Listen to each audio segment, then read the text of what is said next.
Hello guys, कैसे हैं आप लोग।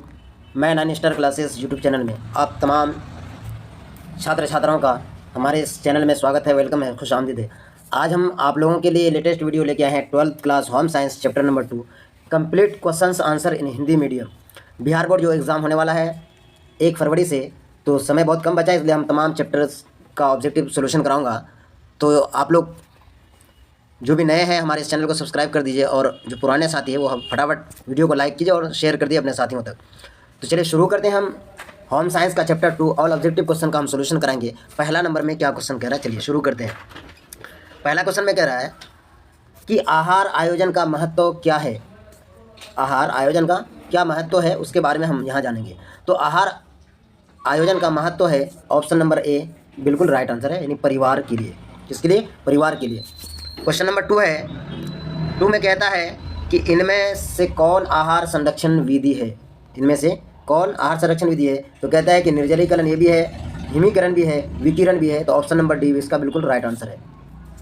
क्वेश्चन नंबर 3 में कह रहा है, तो कह रहा है कि खाद्य पदार्थों में मिलावट का पता लगाने का तरीका कौन सा है, उस तरीके के बारे में ये क्वेश्चन में अक्सर पूछता है। तो कहता है कि दृश्य परीक्षण, रासायनिक परीक्षण, भौतिक परीक्षण।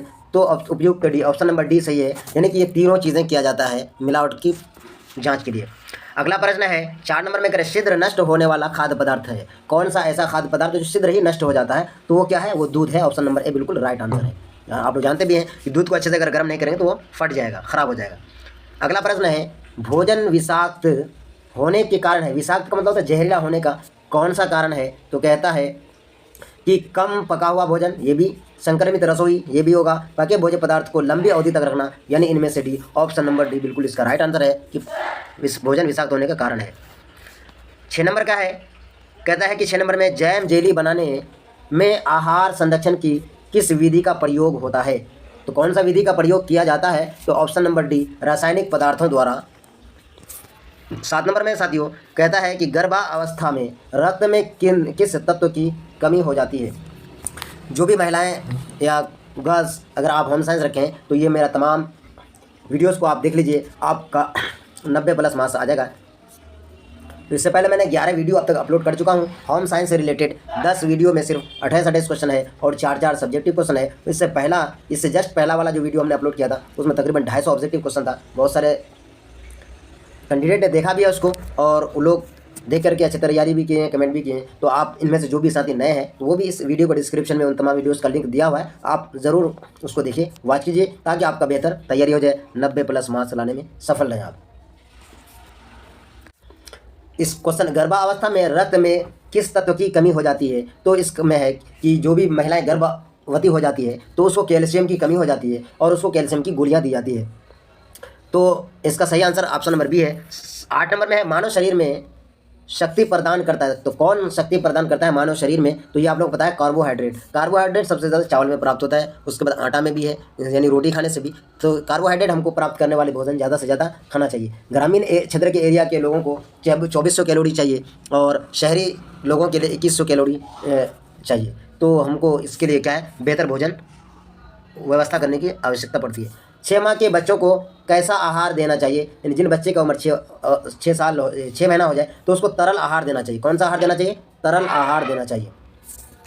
10 नंबर में कह रहा है कि पाक क्रिया से भोजन हो जाता है। पाक क्रिया से भोजन क्या हो जाता है? सुपाच्य, अपाच्य, नष्ट या महंगा हो जाता है। तो इसका क्या है? सुपाच्य हो जाता है। 11 नंबर में कह रहा है कि घर मानव जीवन को प्रदान करता है। तो क्या प्रदान करता है? सुरक्षित प्रदान करता है, उसके बाद प्रतिष्ठा भी है, अस्थायित्व है। इनमें से सभी ऑप्शन नंबर डी होगा। अगर आपके पास सही घर नहीं है तो आपका प्रतिष्ठा पर दांव लगता है कि यार कैसा इंसान है, आपके एक घर भी बेहतर नहीं है। तो इसे इनमें से सभी हो जाएगा, option number D right answer है। 12 नंबर का प्रश्न है, निम्न में से कौन खाद्य विषाक्त का लक्षण है?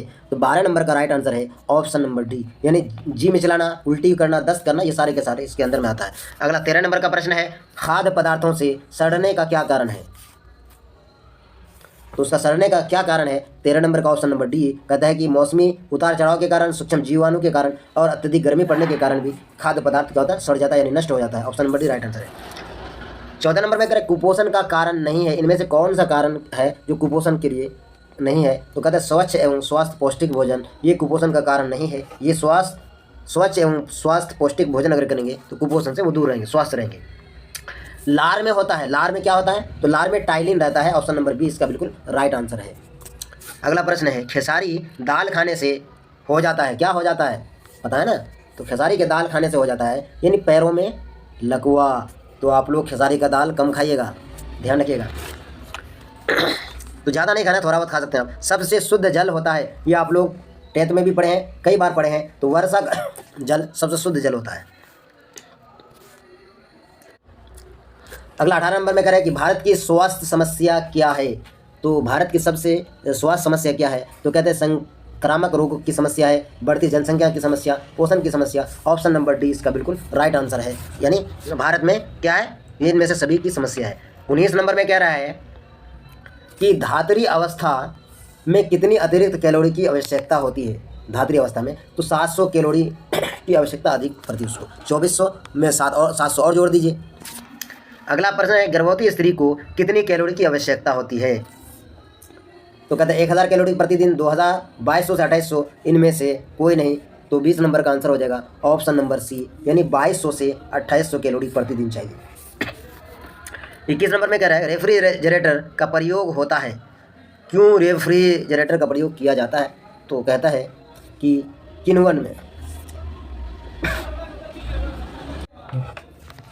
21 नंबर में कह रहा है कि रेफ्रिजरेटर का प्रयोग होता है किसमें, तो रेफ्रिजरेटर का प्रयोग किसमें होता है, तो प्रशीतन में होता है। 21 नंबर का ऑप्शन नंबर ए बिल्कुल राइट आंसर है। 22 नंबर में कह रहा है कि पाचन, अवशोषण एवं चयापचय में जल किस स्रोत से मदद करता है, यानी कौन सा स्रोत से मदद करता है। तो लार ग्रंथियों से निकला जल, ऊपर से पिया गया जल, भोज्य पदार्थ से निकला जल, इनमें से सभी। ऑप्शन नंबर डी बिल्कुल इसका राइट आंसर है।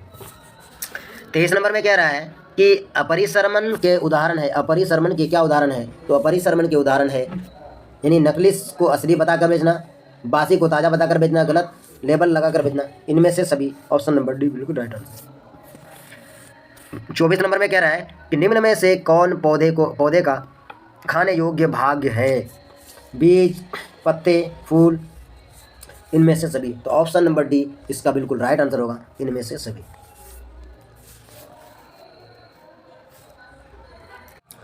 25 नंबर में कह रहा है कि नगरों में पानी प्राप्त करने का स्रोत क्या है, तो वाटर वर्कर्स है। ऑप्शन नंबर बी इसका बिल्कुल राइट आंसर है। अगला है 26 नंबर में कह रहा है कि भोजन को छूने से पूर्व एवं पश्चात हाथ धोने चाहिए, मिट्टी से, राख से, साबुन से या पानी से। तो किससे धोना चाहिए, तो कह रहा है कि साबुन से धोना चाहिए। ऑप्शन नंबर सी बिल्कुल राइट आंसर है। अगला, राष्ट्रीय पोषण संस्थान की स्थापना कब तथा कहाँ हुई है, तो इसका राइट आंसर है ऑप्शन नंबर डी, 1959 ईस्वी में लखनऊ में हुआ था राष्ट्रीय पोषण संस्थान की स्थापना। तो आप लोग वीडियो को कंटिन्यू देखते रहिएगा, क्योंकि ये वीडियो काफ़ी इंपॉर्टेंट है आपके लिए। 28 नंबर में कह रहा है कि अत्यधिक श्रम करने वाले को प्रति घंटे निम्नलिखित कैलोरी की आवश्यकता पड़ती है। तो कितना कैलोरी की आवश्यकता पड़ती है, 150 से 300 कैलोरी अधिक कैलोरी की आवश्यकता पड़ती है, यानी प्रति घंटा 150 से 300 कैलोरी प्रति घंटा चाहिए काम करने वाले को। 29 नंबर में कह रहा है नरम जल में किसकी मात्रा कम होती है, नरम जल में किसकी मात्रा, तो कहता है कि नमक की मात्रा नरम जल में कम होती है। 30 नंबर में कह रहा है कि भोजन दूषित नहीं होते हैं। भोजन कैसे दूषित नहीं होते हैं, तो कह रहा है कि भोजन को तैयार करने में स्वच्छता द्वारा भोजन दूषित नहीं होते हैं। Option number D. अगला प्रश्न है 31 नंबर में कह रहा है कि अतिसार में क्या वर्जित करना चाहिए, यानी किन चीज़ों से, अतिसार रोग से होने पर कौन सी चीज़ों से बचने की आवश्यकता पड़ती है, तो कहता है कि तेल भोज्य पदार्थ से वर्जित यानी बचने की कोशिश करनी चाहिए। 32 नंबर का प्रश्न है कि अति सूक्ष्म जीवों को निष्क्रिय किया जा सकता है। अति सूक्ष्म जीवों को उबाल कर, बर्फ जमा कर, निर्जलीकरण द्वारा या उपरयुक्त सभी के द्वारा। तो किसके द्वारा किया जा सकता है, ऑप्शन नंबर डी के द्वारा। 33 नंबर में कह रहा है कि बैक्टीरिया पर्यावरण के कितने तापक्रम पर निष्क्रिय होता है, तो कहता है कि 0 डिग्री सेल्सियस पर निष्क्रिय हो जाता है। 34 नंबर का क्वेश्चन है टाइफाइड एवं हैजा बीमारी किसके संदूषण से होती है, जल, भोजन, उपर्युक्त दोनों या दोनों में से कोई नहीं। तो ऑप्शन नंबर सी यानी जल और भोजन ये दोनों से होता है। 35 नंबर में कह रहे हैं कि प्रसवोपरांत अवधि गंभीर है। माता के लिए, बच्चे के लिए, दोनों के लिए, या इनमें से कोई नहीं। तो कहता है कि बच्चे और माता के लिए, दोनों के लिए परसों यानी डिलीवरी के उपरांत यानी दोनों के लिए गंभीर मामला है, डॉक्टर की निगरानी में रहना चाहिए। 36 नंबर में कह रहा है कि इनमें से कौन प्रसवोपरांत अवधि में माँ की प्रत्यक्ष देखभाल नहीं है। 36 नंबर का राइट आंसर है स्तनपान यानी खानपीन में, यानी उसको खुद अपने हिसाब से खानपीन करना चाहिए। 37 नंबर में है इनमें से कौन शुरू के कुछ दिनों में बच्चे की देखभाल के अंतर्गत आता है। तो ऑप्शन नंबर डी इसका राइट आंसर हो जाएगा, यानी गर्भकाल की देखभाल, बच्चे को गर्म रखना, सिर्फ माँ का दूध देना, यानी तमाम का तमाम ये बिल्कुल राइट आंसर है। 38 नंबर में कह रहा है 38 नंबर में कह रहा है एक नवजात के लिए 24 घंटे के अंदर दिया जाने वाला कौन सा टीका नहीं है इनमें से, नहीं कौन सा टीका है इनमें से। 3 टीका तो दिया जाता है, लेकिन एक टीका कौन सा नहीं दिया जाएगा उसको जानना है हम लोगों को। तो वो कौन सा टीका है जिसको नहीं दिया जाना है, तो वो टीका है OPV ओरल पोलियो वैक्सीन। बच्चों को पोलियो का टीका नहीं देना है क्योंकि उसको पोलियो नहीं हुआ है, छोटे 24 घंटे के अंदर की बात है, बाद में फिर दिया जा सकता है। अगला प्रश्न है अंड ग्रंथि कहा जाता है, कौन सा ग्रंथि को अंड ग्रंथि कहा जाता है। तो ऑप्शन नंबर डी यानी अधिवृषण को अंड ग्रंथि कहा जाता है। 40 नंबर में कह रहा है निजी स्वच्छता के अभाव में निम्न में कौन सी बीमारी होती है। तो कहता है कि डायरिया बीमारी हो जाती है। अगला है शौचालय निर्माण करने का सबसे महत्वपूर्ण उद्देश्य क्या है, यानी इसमें सबसे बड़ा महत्वपूर्ण उद्देश्य कौन है।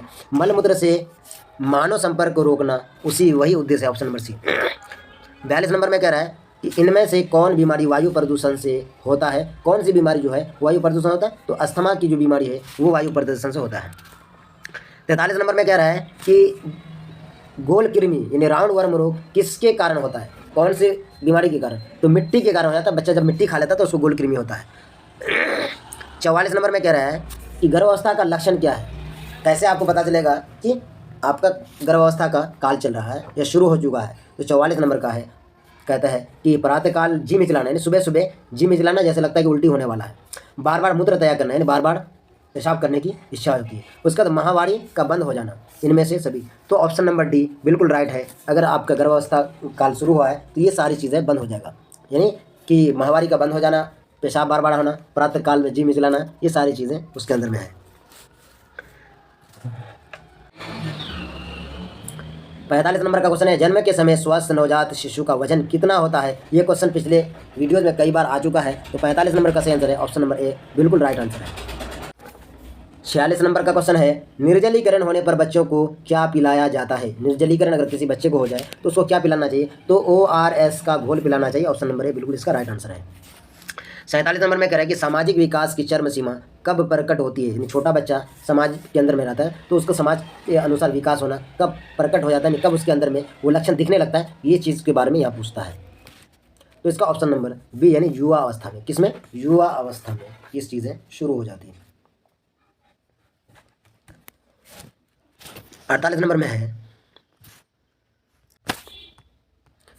48 नंबर, इनमें से कौन हार्मोन केवल पुरुषों में स्त्रावित होता है, यानी सिर्फ पुरुषों में ही रहते हैं और महिलाओं में नहीं। तो 48 नंबर का राइट आंसर हो जाएगा ऑप्शन नंबर बी थायरॉक्सिन, ये सिर्फ पुरुषों के अंदर में रहता है। 49 नंबर में कह रहा है कि एक दूध पिलाने वाली माता को पहले 6 महीने प्रतिदिन के आहार में कितना अतिरिक्त प्रोटीन देना चाहिए। तो उसको एक्स्ट्रा प्रोटीन इसलिए देना चाहिए कि बच्चों को ज़्यादा से ज़्यादा दूध मिले, उसके लिए किन चीज़ की आवश्यकता ज़्यादा हो जाती है। तो कहता है 25 ग्राम, यानी 6 महीने प्रतिदिन में अतिरिक्त प्रोटीन उसको चाहिए 25 ग्राम। परिवार कल्याण कार्यक्रम प्रारंभ हुआ, तो परिवार कल्याण कार्यक्रम कब प्रारंभ हुआ, तो इसका राइट आंसर है 1977 ईस्वी में परिवार कल्याण कार्यक्रम प्रारंभ हुआ। 51 नंबर में है निम्न में से कौन बच्चे का पारिवारिक समाजीकरण का साधन नहीं है। तो उसका है ऑप्शन नंबर ए बच्चे का जन्मकरण। अगला है शरीर में रोगाणु प्रवेश पाते हैं, यानी शरीर में रोग कैसे प्रवेश पाते हैं इसके बारे में देखना है। तो किससे यानी कैसे, तो इसका सही आंसर हो जाएगा, कहता है कि हवा एवं पानी के द्वारा शरीर में रोगाणु प्रवेश करते हैं। 53 नंबर में कह रहा है मच्छरों से कौन सी बीमारी होती है। मच्छरों से डेंगू की बीमारी होती है, ऑप्शन नंबर ए बिल्कुल इसका राइट आंसर है। 54 नंबर में कह रहा है कि जन्म से कितने समय बाद माँ का दूध शिशु को पिलाना चाहिए, कितना समय के बाद, तो ऑप्शन नंबर बी राइट है 8 घंटे के बाद। ध्वनि प्रदूषण के कारण हो सकता है, कौन सा रोग हो सकता है ध्वनि प्रदूषण के कारण, तो कहता है कि उच्च रक्तचाप, बहरापन, निंद्रा में बाधा, उपयुक्त सभी। ऑप्शन नंबर डी इसका है। तो ध्वनि क्या होता है? आपके आसपास जब अत्यधिक शक्तिशाली आवाज़ यानी लगभग 2000 हर्ट्ज से ज़्यादा अगर आपके कान में साउंड जाता है तो उससे आपका उक्त रक्तचाप हो जाएगा, बहरापन भी हो सकता है और कान में बाधाएं भी हो सकती है यानी निंद्र बाधा। 56 नंबर में कह रहे हैं स्वच्छता के किस कार्य के लिए जल की अधिकतम आवश्यकता होती है? तो नहाना, कपड़ों की धुलाई, दांतों की सफाई, हाथों की सफाई। तो इसका राइट आंसर क्या हो जाएगा? कपड़ों की सफाई के लिए अत्यधिक जल की आवश्यकता होती है। आप लोगों को पता भी है कि कपड़ा जब धोते हैं तो एक कपड़े को साबुन लगाने के बाद और साबुन लगाने से पहले पानी में भिगाना पड़ता है, फिर उससे बार बार खंगालना पड़ता है, इसलिए पानी की आवश्यकता कपड़ा धोने में ज़्यादा लगता है। अगला है धुएं के किस स्रोत से आंतरिक वायु प्रदूषण नहीं होता है? तो ऑप्शन नंबर डी यानी चूल्हा से। धुएं के किस स्रोत से आंतरिक वायु प्रदूषण नहीं होता है? यानी चूल्हा। 58 नंबर में कह रहा है कि शहरी क्षेत्र में इनमें से कौन सी क्रिया दंडनीय है? तो कहता है कि सार्वजनिक स्थान में धूम्रपान। ऑप्शन नंबर बी बिल्कुल राइट आंसर है कि यानी सार्वजनिक क्षेत्र में धूम्रपान निषेध है। 59 नंबर में कह रहा है कि भारत में स्वच्छ भारत अभियान किस मंत्रालय द्वारा प्रारंभ किया गया था? किस मंत्रालय के द्वारा प्रारंभ किया गया? इसके बारे में कहता है पेयजल एवं स्वच्छता मंत्रालय के द्वारा। किसका? ऑप्शन नंबर डी इसका बिल्कुल राइट है, पेयजल एवं स्वच्छता मंत्रालय के द्वारा। 60 नंबर में कह रहा है भारत में विश्व शौचालय दिवस किस दिन मनाया जाता है? आप लोगों को इसके बारे में बिल्कुल जानकारी होना चाहिए। क्यों? 19 नवंबर को विश्व शौचालय दिवस मनाया जाता है। 61 नंबर में कह रहा है आहार आयोजन किसकी बचत में मदद करता है? आहार आयोजन ईंधन, समय, ऊर्जा, उपयुक्त में से सभी। तो क्या हो जाएगा? ऑप्शन नंबर डी इसका सही आंसर है, उपयुक्त में सभी। 62 नंबर में कह रहा है आहार आयोजन में कौन सी अवधि सम्मिलित नहीं है? तो इसका कौन सा अवधि सम्मिलित नहीं है? तो इसका सही आंसर हो जाएगा ऑप्शन नंबर ए, जब 0 से 6 महीने का बच्चा है उसको आहार आयोजन की क्या आवश्यकता है। अगला है 63 नंबर में कह रहा है इनमें से कौन आहार आयोजन में विचारणीय नहीं है? यानी कौन सा ऑप्शन है जो आहार आयोजन में विचार विमर्श नहीं करना है, उसके बारे में कह रहा है। तो इसका राइट आंसर है रसोई घर का आकार। यानी रसोई घर का आकार बड़ा हो या छोटा उससे कोई विचार करने की ज़रूरत नहीं है। 64 नंबर में कह रहा है कि खाद्य संचालक की किस पहलू को खाना बनाना प्रभावित नहीं होता है? तो इसका राइट आंसर है ऑप्शन नंबर बी ज्ञान। 65 नंबर में कह रहा है इनमें से कौन खाद्य के सड़ने का बाहरी कारक नहीं है? यानी कौन सा बाहरी कारक की वजह से खाद्य पदार्थ आपका सड़ता नहीं है, इसके बारे में कह रहा है। तो बाहरी आघात यानी option number D right answer है। 66 नंबर में कह रहा है जल के शुद्धिकरण का तरीका क्या है? जल कैसे शुद्ध होगा? तो उसका सही तरीका क्या है? तो उसके बारे में कह रहा है कि तो 66 नंबर में क्या कर रहा है? तो छानना, ये भी है, क्लोरीन का उपयोग, जल शुद्धिकरण, इनमें से सभी। ऑप्शन नंबर डी है। अगर आपका कोई जल खराब है तो उसमें क्लोरीन अगर मिक्स कर दिया जाए तो जल की शुद्धता हो जाएगी। छानने से भी जल साफ होगा, जल शुद्धिकरण से भी साफ होगा। तो option number D right answer है।